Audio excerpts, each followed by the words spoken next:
2026 FIFA বিশ্বকাপ শুরু হতে আর মাত্র কয়েকদিন বাকি। ঠিক এই মুহূর্তে ব্রাজিল শিবিরে নেমে এলো চরম দুঃসংবাদ। ফুটবল বিশ্বে আবারও সেই চেনা আতঙ্ক। চোটের কবলে কি তবে নেইমার জুনিয়র? ঘটনাটি ঘটেছে বুধবার। 1300 বসেছিল ব্রাজিল দলের প্রথম আনুষ্ঠানিক অনুশীলনের আসর। হেক্সা মিশনের লক্ষ্যে ভিনিসিয়াস এনরিকরা মাঠে নামলেও সেখানে দেখা মেলেনি দলের সবচেয়ে বড় তারকা নেইমারের। আর তাতেই ফুটবল প্রেমীদের মনে শুরু হয় তীব্র জল্পনা কল্পনা। নেইমারের অনুপস্থিতি নিয়ে ধোঁয়াশা তৈরি হতেই মুখ খুলে ব্রাজিল ফুটবল কনফেডারেশন বা সিবিএফ।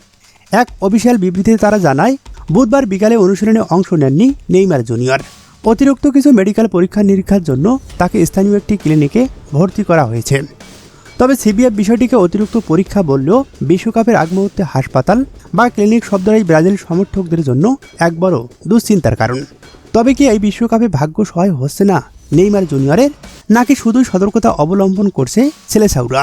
তো দর্শক, আপনার কি মনে হয়, নেইমার কি পারবে সব সংখ্যা উড়িয়ে প্রথম ম্যাচে মাঠে নামতে? কমেন্ট করে জানিয়ে দিন আপনার মূল্যবান মতামত।